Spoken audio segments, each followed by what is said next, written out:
Fuck's sake. Oh, I'm going to get some grief that nice one. Jesus Christ. That's me slagging all these culties mid-say Belfast. Like, you definitely are culties, like, I think you are. You're the original culties. The original culties. So listen, the folks were joined today by John and Jamie from FÍNÍN Rebel Band in South Armagh. So lads, thanks very much for coming on the show today. It's much appreciated, so it is. So obviously, so to the left we'll have John, and the right it's Jamie then. Because I've never met you before. So just tell us again about Clint. So he had a wee positive test this morning, didn't he? Well, some will say he got a test for vodka this morning, but he's done a lateral flow this morning, and he's not confirmed COVID, but might have that. So he didn't want to take the risk. That's it, definitely right. So listen, lads, the band was formed in 1998, obviously as a four-piece that then included the original member Cormac. So firstly, how did the band form? And obviously, like, we was all mates originally, and like sort of did any of us play in any like rebel bands before FÍNÍN started? Well, at the start, me and Cormac played together in a rock band for a few years, and Jeremy, we were always mates, all of us together. And Clint, obviously, his brother of mine, but I had a real strong interest in rebel music and Irish history from a young age. You know, my grandfather used to run the parades and stuff in Cross, and he would have taken us to the parades and that, and just so we got introduced to Irish music and that, you know. But I tortured Cormac then for a long time to say I'd like to start a rebel band. So we got Clint on board then one night in the pub. I think we were all drinking, and he started singing. So as you do, that was us three then. At the time, we would have always been in the U Club in Cross and Glen. It's the only really safe haven we had back in them days. And Jamie would have worked in the U Club at the time, so we tried to rope him into the band as well, and that's sort of how it all started. Right. So what was actually the name FÍNÍN then? So how did you just come up with the name actually of the band? Well, originally we wanted to call ourselves AK-47. AK-47. That doesn't surprise me at all. Considering where you're from, like it doesn't surprise me. Like. But we looked around for names for a while, and then we got an old Irish dictionary, and we were looking through the dictionary and found this word Finland, and it was an old Irish word that meant FÍNÍN. So we says, I think that'll suit us. Like. So are you all based in Cross McGlen yourselves then? Yeah. Yeah. Most of live in the town all our lives, yeah. All your lives, born and bred then. So obviously, tell me, obviously, as you've lived there most of your life, tell me what it was like sort of over the years having your sort of every move watched by the REC and the British Army from inside like a massive steel fortified bomb-proof structure that sort of sticks out in the centre of the town like a sore thumb. It wasn't that bomb-proof, as we showed a good few times. No. Right. So it wasn't. But yeah, look, surely it wasn't easy growing up in the middle of the conflict. But as young people, we just get on with it. We just continued on with our daily lives. My time was in the 70s and the 80s, and in the 70s, we lived in large hours park, and you play football or play whatever, and the housing used to drive in. We would go over and start kicking ball of it and all, and then they'd drive away. And all the boys used to come down with the petrol bombs and stones, right? Give it to them lads now. So, Jamie, hold on 2 seconds. I need to turn the subtitles on here. I know. Hear what you're saying. Slow told down a wee bit. I was told that to slow down. Right. Sorry. So in the 70s. But what part did you get? Did you get any of it at all? All I heard of was listen. I work with two boys they're from Castle Blaney, like so. It's just like listening to Emmons now. So there's like you or I. So I know that's my problem. When I start, I talk too fast. It's more nerves than that. Right, go for it. It's just the usual, as we were brought up, like the tool we were mostly learned was to ignore the British Army.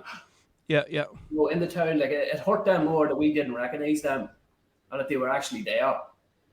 So surely it was hard, obviously we've known families that have been killed and so forth, like, but we just get on with it. And as a young person, it was actually pretty good fun at the time because you get out and do a bit of writing and stuff, I know, I mean, obviously, we're usually from the Brits, probably more noticeable than we. Obviously, I was still used to having Brits walking up and down the street with the cops slick and all whatever and stuff with our machine guns and stuff. But I mean, obviously as kids, I mean, was that just second nature to using. Like, I mean, every day you just would have seen like a helicopter landing in the field next to you, or like a load of Brits just walking through the street. That's just what it was. We just used to it. Yeah, we grew up. We grew up, and we knew no different. Like, yeah, we were used as human shields as children for soldiers to walk down the street. They would always walk in front of the people, you know, or behind us. You know, so it was just something we grew up with. Like, you didn't really feel that you were. It was part of life. It was part of life. Oh, yeah. You know, Just seeing the comments here, a lot of the people listening are backing Eugene up. They're saying, nah, he's getting led into the culty accent. They're going, fuck, we can understand them okay. So we can't achieve you silly ones. You can't understand them. Well, it's, so obviously, you want to hear me when I'm on the Buckfast? we'll find out in Easter Saturday and see. So we'll see. That's if I get in the place alive or that night after the day. Cut your hair before you come. What?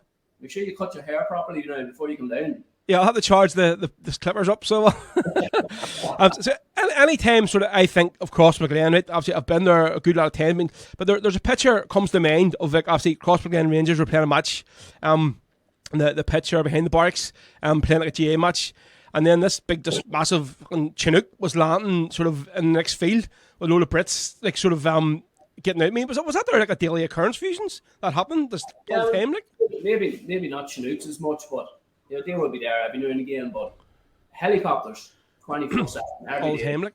And he used to land in the field so they could rack the field. Yeah, numerous occasions it would have landed in the middle of the field during games and stuff. Like, you know, it was just another way that they thought they could intimidate us. You know, but there's lads time to play away. No, they didn't stop them playing, training. They played away, played a national anthem. Would have still kicked the ball around the helicopter even though it was there, you know? Yeah. I mean, see any gigs in them? You ever any times that come into the bar or anything, whatever? I mean, like cops or Brits or anything, any gigs you were doing before? Would they come in and like stop people or pull people out or something? Or they wouldn't. I don't think they'd have the cuteness, as the man would say, to come in any of the bars. But yeah, you get hassle on the roads and stuff, but they wouldn't. Dude, wait till everybody was leaving the pub. They wouldn't come in there. There's a great clip there. I don't know if any of you have seen it. It's a black and white video record was done in the PD club in West Belfast when the cops and the Brits come in, and I think I'm not trying to remember who it was playing. It would have hanging over bullets or something, was it? No, well they started playing Kinky Boots, I think it was. Yes, so they did, and basically it was everybody started cheering, and you just seen them basically come out again as quick as they come in the door. So it was like, so obviously, lads, your first studio album you recorded featured the Burns and Moley Republican Flute Band.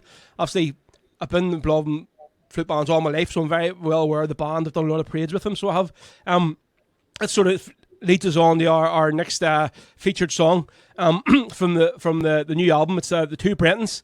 It's a song written by the great Jerry Glecken from the Irish Brigade. So John and Clint were founding members of the Burns and Moley Republican Flute Band. Firstly, tell me. Obviously, well, Clint isn't here, so John, you can sort of speak up for it. Tell us about your time with the band. Obviously, playing in flute bands myself, I always like to hear about other people growing up in bands and their experiences playing in flute bands and stuff in different parts of the country. And it just gives me a bit about the Burns and Moley Flute Band. Obviously, it's not going now. It's sort of been on and off for a few years. It did. Yeah. Well, originally there was just like a youth band formed across years ago, and then we would have seen the band, the Britons band, years ago coming across from Coatbridge, and me and Clint was all blessed with flute bands, and we sort of started learning ourselves how to play the drums and stuff, you know. And we had a youth band together at the time, and then we obviously approached Sinn Féin then to talk about starting a Republican flute band. Now it took us a lot of hard work and a lot of practicing to get the families to agree for us to be able to commemorate the two Brandons, you know, and have the name of our band. But the band grew from strength to strength then, and we played loads of different places all around Ireland, you know, and happy to show the names of the two Brandons and that the family were actually proud to have us, you know, represent them as a flute band. Yeah, because too many times I've seen over the years, like obviously flute bands, they just take obviously names of volunteers willy-nilly, you know, and it's next thing you see maybe a year or two down the line, all the bands folded. I mean, all the members went somewhere else, whatever, and you go, Like I think you need to sort of think long and hard when you're going to form a flute band and name it after a volunteer. Is this band going to be have a bit of longevity? You know what I mean, and actually respect the name of the volunteer who it's named after, like. Yeah, well, I know the flute band isn't going anymore, and obviously I'm married now, have kids, Clinton's married, kids, and I'm too old. Too old. Yeah. We couldn't get the commitment to the flute band anymore, unfortunately. Oh, mate, it's the same all over. I mean, I know even like the lads from in Blackey there, South Derry, they're finding it very hard to get a band on the road now for the parades. And I played in 2 massive bands, like Ernua and Only Alsop, and I know even now they're probably having a bit of upturn, but it is in a city. But I know very well how hard it is to keep a band on the road and trying to keep people interested, you know, like. Basically, the hardware band is maybe 3 or 4 families. Oh, yeah, I understand that, yeah. You know, and then younger people, we try to get younger people involved in the band, but then, as you know yourself, it's not the new thing these days. Especially now when you have Instagram and all everything else and bloody stuff that's happening, trying to kids it was something that we were really, really passionate about. Myself. Oh, sure, yeah. So actually, we'll go on now to actually about Brenton Moley and Brenton Burns. So tell us a wee bit about, obviously, everybody knows who they are, especially because of Jerry Glacken writing the song for a play them. It sort of highlighted the 2 volunteers throughout the years. Tell us, obviously, living in Crossmaglen, what these 2 guys mean to users, and it's just basically and what they were like. Well, myself now, I'm about 20 years younger than Jeremy here, you know. But I wouldn't have known the 2 Brandons personally. And same way, I wouldn't know them. We heard a lot about them. And the characters to wear and character wear and lads to wear. But they took that step forward to do what they did and to join. You know, they weren't just volunteers or active members of the community, you know. Yeah. And involved themselves in the community. And when I was growing up, inspirations to my generation. Yeah, surely, yeah. And the exploits that they've done over the years is people from Belfast, people from Cork. If you mention the 2 Brandons, everyone knows who they are, you know. And that's a proud thing for us as in this area to have. Obviously, there's many more volunteers and they're all inspirations to us. Yeah. But the 2 Brandons are something that's proud to us as young people, and you know, everybody respected them for what they done for our area. For my generation, they done the hard work, so I didn't have to do it. Do you understand? And yeah. I think I'm so proud about them in this area. A few years ago, we were invited as a band. They took us to do the South Armagh tour. So it was up in the Q Holland Centre it is. Yeah. And it's actually one of the guys, he's an ex-prisoner, he got on the bus with us and brought us round. And like they brought us over to this big field or car park overlooking Narrow Water. And see, busy listening to the story about their operation, like the guy, I mean, it just makes the hairs in your neck stand up, like, I mean, knowing what happened that day, you know what I mean? And you just stand there going like, this is just amazing, like standing here overlooking this and being told firsthand what yeah. Like from a very, very young age to show to be really, really intelligent people. Like I think Maggie Thatcher once said that Brandon Burns was the single most dangerous person to the British Army. So what does that tell you? Well, listen, so we're going to do the next song now, lads. I'll put you on mute, okay? And then we'll do the rest of the interview. So, folks, here we go. This is going to be the next song of the show this afternoon. It's going to be... hopefully I got the right one here. So this... no, that's the next one. This is the 2 Britons from Finland folk from their album Patriotic Flame. So this, and then once this is done, we'll get the lads back on the show to do the rest of today's interview. So this is the 2 Britons folks from FÍNÍN Rebel Band.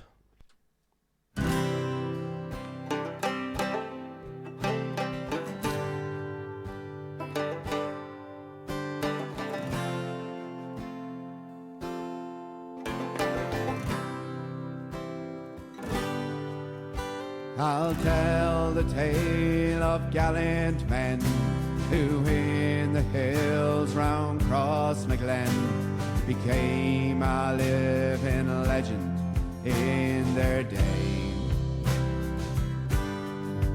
All their daring deeds in freedom's fight shone like a beacon in the night, where Harvey and McVerry show the way. Oh, a song can bring them back again, or heal the wounds, or soothe the pain. A song can only keep alive their names of gallant women and of men, their lives consumed in freedom's flame. And we owe that much to Molly and to Burns. A ball of smoke rolls o'er the land, cruel fate had played its hand. To Brendan's would have chose no other way. Oh, they died the way they'd want to go, in action against the British foe. They lived and died to serve the high hooray. A song can bring them back again, or heal the wounds, or soothe the pain. A song can only keep alive their names of gallant women and of men, their lives consumed in freedom's flame. And we owe that much to Molly and to Burns. In Crossmaglen and Cullaville, we keep alive their memories still. In Silverbridge, we speak their names with pride. And from Darcy down to Katy Town, through generations we'll pass down their exploits and the cause for which they died. A song can bring them back again, or heal the wounds, or soothe the pain. A song can only keep alive their names of gallant women and of men, their lives consumed in freedom's flame. And we owe that much to Molly and to Burns. We're a special kind of people here. We breed defiance, never fear, and we'll still be here when the tide against England turns. Oh, for in our hearts we know we're right, and we never will give up the fight. And we owe that much to Molly and to Burns. A song can bring them back again, or heal the wounds, or soothe the pain. A song can only keep alive their names of gallant women and of men, their lives consumed in freedom's flame. And we owe that much to Molly and to Burns. We salute you, Brendan Molly and Brendan Burns. Look, folks, found that the two Britons are from FÍNÍN Rebel Band from their album Patriotic Flames. So moving on, lads. Folks, again, thanks very much for joining me. Folks, today we're joined on the show by John and Jamie from FÍNÍN in Crossmaglen. So right, so here we go. Right, so back to the interview, folks. Let's see, I'm just looking through here. So Jamie, probably I wasn't really aware of the band as such, to be honest, now until maybe a couple of years ago when Nugent's come out and said, yeah, the band was reforming. I've seen a lot of people sharing it on Facebook and stuff. So it did.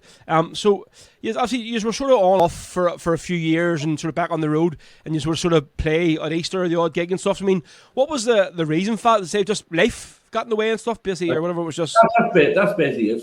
Life and job, the mind, and all that there. And women and kids, three hours.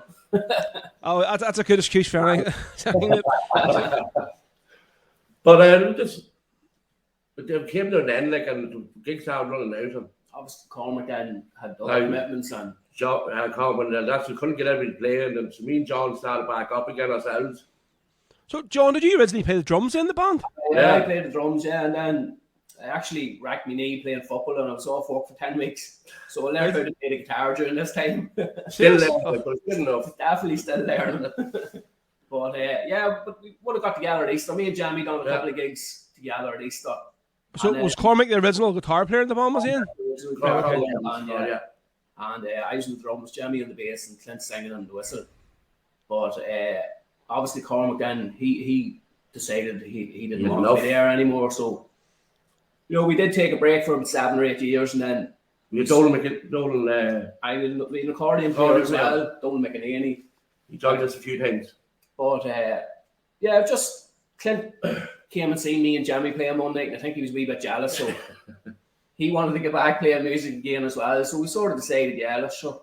I think the Rebel scene took a real lull there for a few years. Love bad rap, so it did. There was no interest in Rebel music in any of the bars and stuff, and obviously functions have been cut real back and commemorations and stuff, and that would have been the life body of our gigs, like doing functions and commemorations. Like we got a good 10 years out of it, a good run, like so we did.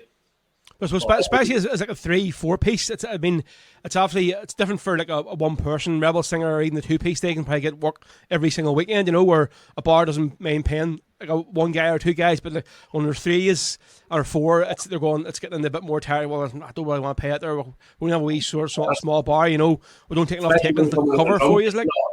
Yeah.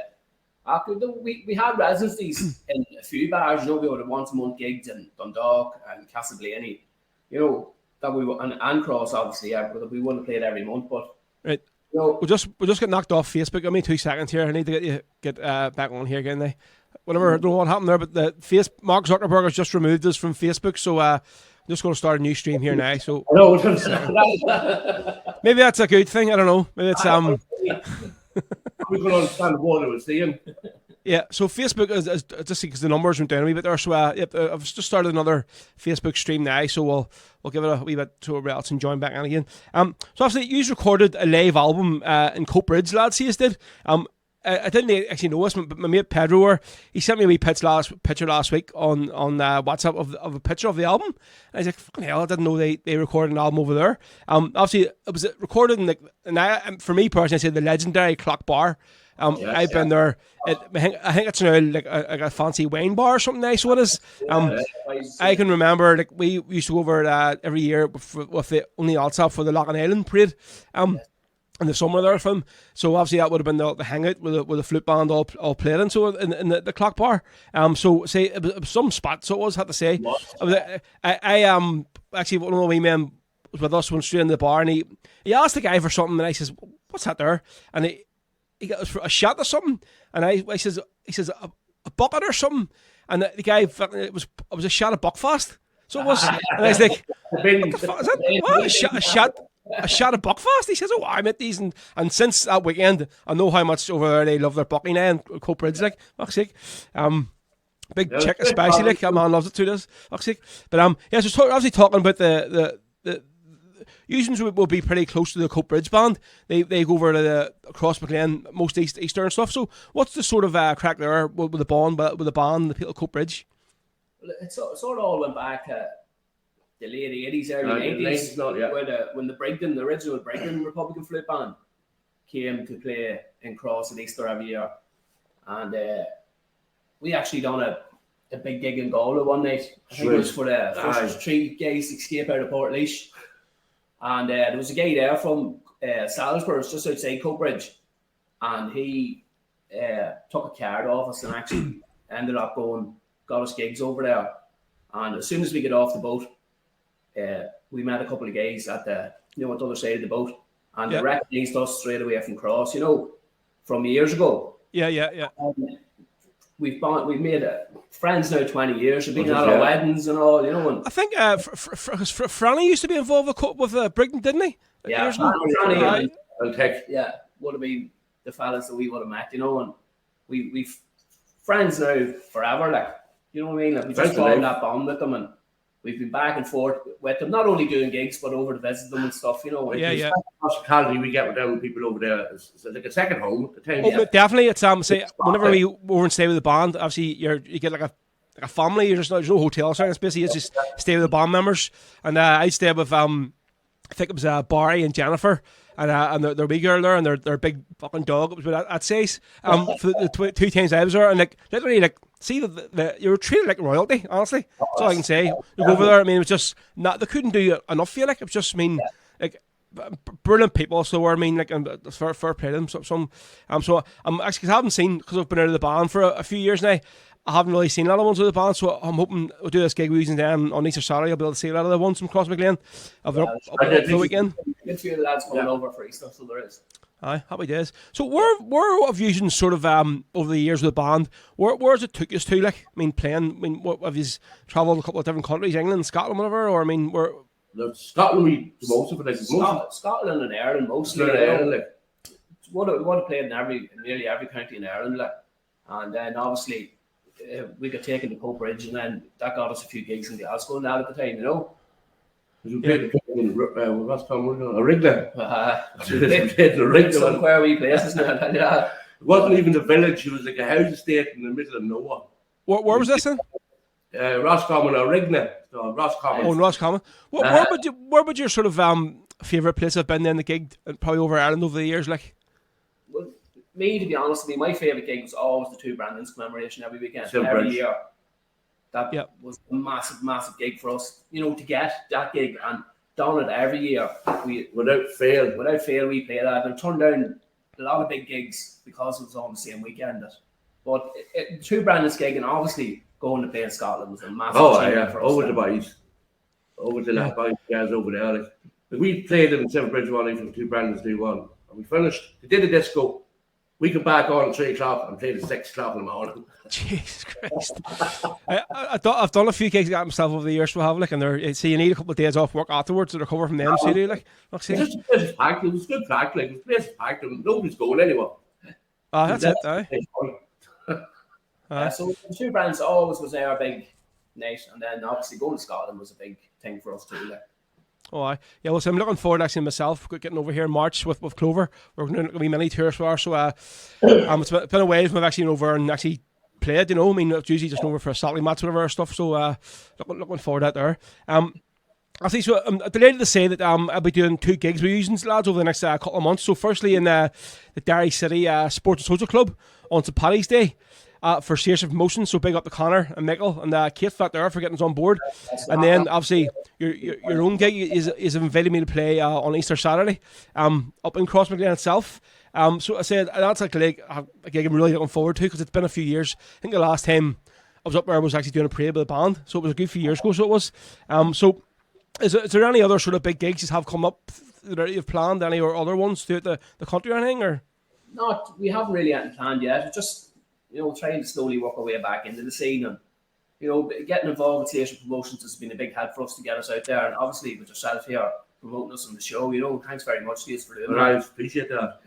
They did get a couple of bookings in a pub in Carrick, Cards Bar. We shared out to the boys. They get us there once, twice a month, like, and they appreciate us over there. I think we're brilliant, like, great crowd. So see when Clint, so does he do anything? Is he just a singer in the band? Does he play any instruments or anything? Or? Well, he tell you he does everything, like, but he doesn't do too much. He doesn't. Singer plays the tin whistle and that, Right, aye. Probably like usually like most main singers in the band, they just show up and fucking whatever else has all the gear and all put up, they land in at the last minute and go ready to go here, like, lads, That's what we call him. Aye, superstar. What do you call him? Superstar, we call him. Oh, superstar, right, okay. We took away the stuff and all that, and Clint to come over. He's one of the handlads, and all the stuff's gone. Like. We said, where were you? I stopped talking to my fans. one of the fans. All two of them. Just see actually there when I was playing the Two Britons song. While I had this off, I see on the original where the Jerry Glacken song, he mentions Cross McLean and Drummond right? But you usually say Cross McLean and Colleville. So yes. what did you put that in there for? Is it just like a personal wee thing, or it's Drummond sort of a good wee distance away from us, right? So Colleville would only be 2 miles outside of Cross, and we sort of tried to keep it in our actual local wee area. I know Drummond is part of South Armagh, of course, but Colleville would be in the vicinity of Cross, if you know what I mean. Like, it'd be in the same parish. Equal really crap phone signal in both villages, I have to say. Like, so there, actually, it's hopeful. What? It's getting a wee bit better. It's getting a wee bit better. Actually, you have electric and all that, or in parts. Not that bad. I know what coaches like. Not that bad yet. That was all that interference from the barracks up there, you know. That's it. Yeah. Fuck, I'm getting some grief the other day, so I'm used to go off here for getting use culties a bit of bad next to him. I see Studs Lanigan says great accents, these lads. Right, so listen, we're going to do one more song here from the album, Irish Soldier Laddie, sort of finish up with a wee bit sort of more livelier one. So obviously this album, it's available on Spotify. That's where I've been playing from. But take it. Can you buy the album itself, physical album from musicians, or? If you contact the Facebook page, you can buy the album. We get it out to you if you're looking for it. We'll be selling them at the gigs and that as well, you know. Happy days. Right, so lads, listen, I will see you then on St. Paddy's Day. So we'll up and down. Definitely well. Looking forward to it now. Yes, definitely. Listen, that's the lads from Finland, John and Jamie. And unfortunately, Clint isn't there today. We'll see him again. So lads, thank you very much for coming on today. It's much appreciated. Thanks everybody for listening. And cheers, lads. No problem. And I say once I edit the show, I'll put the subtitles up for you, so anybody that's listening can hear what you're saying. Slow my bit down. No problem. All right, lads, thank you very much. Cheers. Right, so we're going to do Irish Soldier Laddie. Here we go. This is from Finland, folks. So cheers to the lads. Yeah, good crack as well. I had to get them off here to put them on mute. So yeah, folks, thanks for all the nice comments on the show of today's interview. So this is going to be the next song from Finland, from their album Patriotic Flame. And this is Irish Soldier Laddie, folks, on Rebel Sundays. Here we go. I heard a battle cry from the mountains overhead. I looked up to the sky, saw an Irish soldier laddie. He looked at me real fearlessly and said, what did he say? Oh, will you stand in the band like a true Irishman and go and fight the forces of the crown? And will you march with O'Neill to an Irish battlefield where tonight we're gonna free old Wexford town? Said I could, soldier lad, will you take me to your captain? It'll be my pride and joy for to march with you today. My young brother fell in Cork, my son in Enniscorthy, and to the noble captain I did say, what did he say? Yes, I will stand in the band like a true Irishman and go and fight forces of the crown. And I will march with O'Neill to an Irish battlefield where tonight we're gonna free old Wexford town. As we march back to our homes in the shadow of the evening, with our banners flying low to the memory of our dead, we returned unto our homes, but without the soldier laddie. But I never will forget those words he said. What did he say? Oh, will you stand in the band like a true Irishman and go and fight the forces of the crown? Oh, will you march with O'Neill to an Irish battlefield for the night we're gonna free old Wexford town? Yes, I will stand in the band like a true Irishman and go and fight the forces of the crown. And I will march with O'Neill to an Irish battlefield for the night we're gonna free old Wexford town. Yes, for the night we're gonna free old Wexford town. we go, folks. That's the very soldier laddie from Finland. So cheers to John and Jamie for coming on the show today. Good crack, lads.